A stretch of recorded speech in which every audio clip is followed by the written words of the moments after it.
to see a show of hands. How many of you have unfriended someone on Facebook because they said something offensive about politics or religion, childcare, food?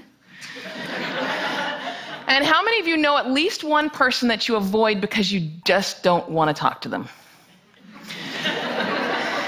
You know, it used to be that in order to have a polite conversation, we just had to follow the advice of Henry Higgins and My Fair Lady, stick to the weather and your health. But these days, with climate change and anti-vaxxing, those subjects are not safe either. So this world that we live in, this world in which every conversation has the potential to devolve into an argument, where our politicians can't speak to one another, and where even the most trivial of issues have someone fighting both passionately for it and against it, it's not normal. Pew Research did a study of 10,000 American adults, and they found that at this moment we are more polarized, we are more divided than we ever have been in history. We're less likely to compromise, which means we're not listening to each other, and we make decisions about where to live, who to marry, and even who our friends are going to be based on what we already believe. Again, that means we're not listening to each other. A conversation requires a balance between talking and listening, and somewhere along the way we lost that balance. Now, part of that is due to technology, the smartphones that you all either have in your hands or close enough that you could grab them really quickly. According to Pew Research, about a third of American teenagers send more than 100 texts a day. And many of them, almost most of them, are more likely to text their friends than they are to talk to them face to face. There's this great piece in The Atlantic. It was written by a high school teacher named Paul Barnwell. And he gave his kids a communication project. He wanted to teach them how to speak on a specific subject without using notes. And he said this: I came to realize that conversational competence might be the single most overlooked skill we fail to teach. Kids spend hours each day engaging with ideas and each other through screens, but rarely do they have an opportunity to hone their interpersonal communication skills.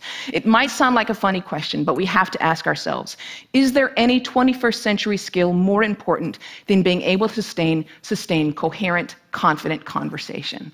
Now, I make my living talking to people. Nobel Prize winners, truck drivers, billionaires, kindergarten teachers, heads of state, plumbers. I talk to people that I like. I talk to people that I don't like. I talk to some people that I disagree with deeply on a personal level, but I still have a great conversation with them.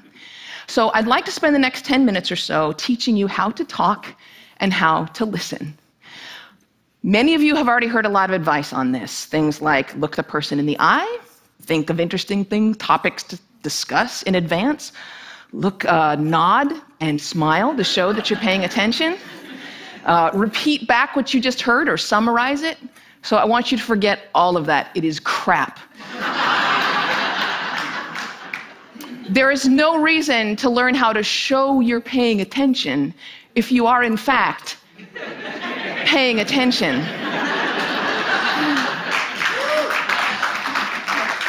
Now, I actually use the exact same skills as a professional interviewer that I do in regular life. So I'm going to teach you how to interview people, and that's actually going to help you learn how to be better conversationalists. Learn to have a conversation without wasting your time, without getting bored, and please God, without offending anybody. We've all had really great conversations. We've had them before. We know what it's like. The kind of conversation where you walk away feeling engaged and inspired, or where you feel like you've made a real connection, or you've been perfectly understood. There is no reason why most of your interactions can't be like that. So I have 10 basic rules. I'm going to walk you through all of them, but honestly, if you just choose one of them and master it, you're already going to enjoy better conversations. Number 1, don't multitask. And I don't mean just set down your cell phone or your tablet or your car keys or whatever's in your hand. I mean, be present. Be in that moment. Don't be thinking about your argument you have with your boss. Don't be thinking about what you're going to have for dinner. If you want to get out of the conversation, get out of the conversation. But don't be half in it and half out of it. Number 2, don't pontificate. If you wanted to state your opinion without any opportunity for response or argument or pushback or growth, write a blog.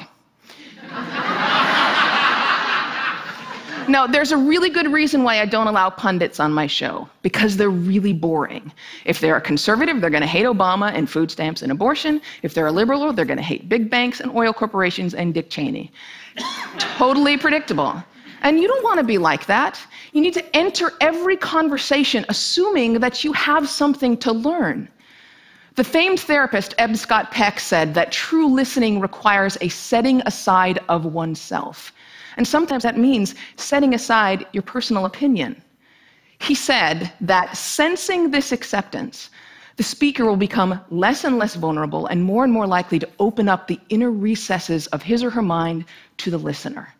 Again, assume that you have something to learn. Bill Nye, everyone you will ever meet knows something that you don't. I put it this way: everybody is an expert in something. Number 3, use open-ended questions. In this case, take a cue from journalists. Start your questions with who, what, where, when, why, or how. If you put in a complicated question, you're going to get a simple answer out. If I ask you, were you terrified? You're going to respond to the most powerful word in that sentence, which is terrified, and the answer is, yes, I was, or no, I wasn't. Were you angry? Yes, I was very angry. Let them describe it. They're the ones that know. Try asking them things like, what was that like? How did that feel? Because then they might have to stop for a moment and think about it, and you're going to get a much more interesting response. Number 4, go with the flow. That means thoughts will come into your mind, and you need to let them go out of your mind. We've heard interviews often in which a guest is talking for several minutes, and then the host comes back in and asks a question which seems like it comes out of nowhere, or it's already been answered.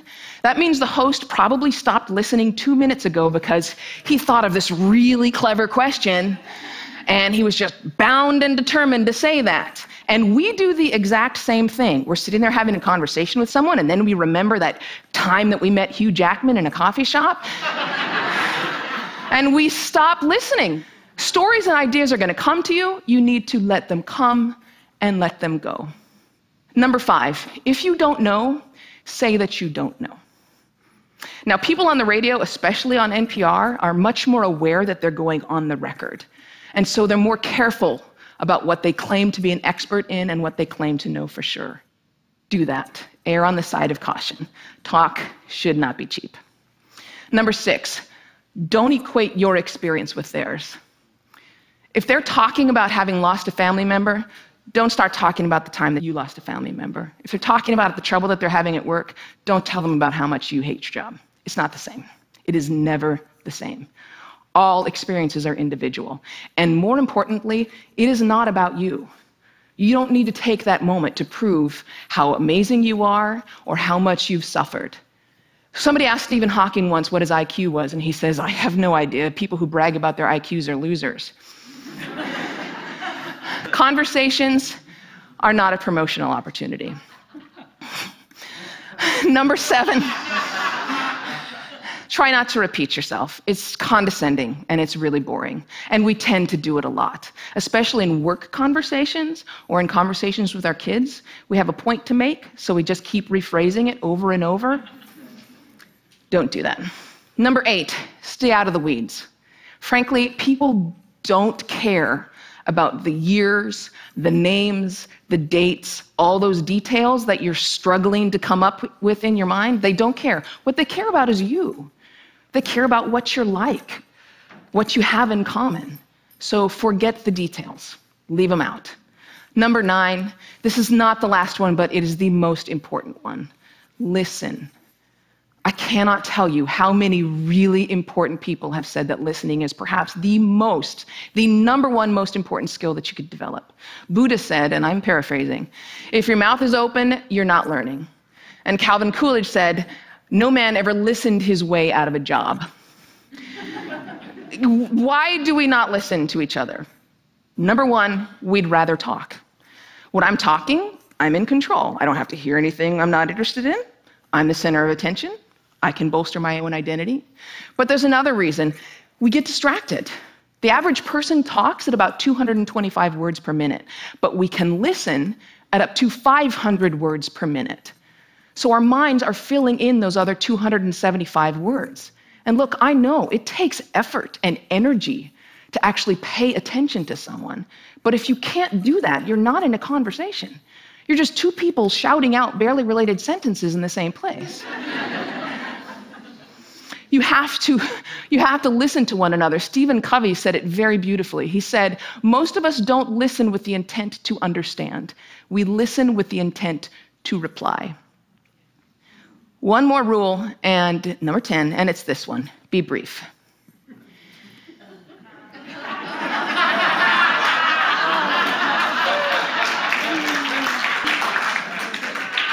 All of this boils down to the same basic concept, and it is this one: be interested in other people. I grew up with a very famous grandfather, and there was kind of a ritual in my home. People would come over to talk to my grandparents, and after they would leave, my mother would come over to us and she'd say, "Do you know who that was? She was the runner-up to Miss America. He was the mayor of Sacramento. She won a Pulitzer Prize. He's a Russian ballet dancer." And I kind of grew up assuming everyone has some hidden amazing thing about them.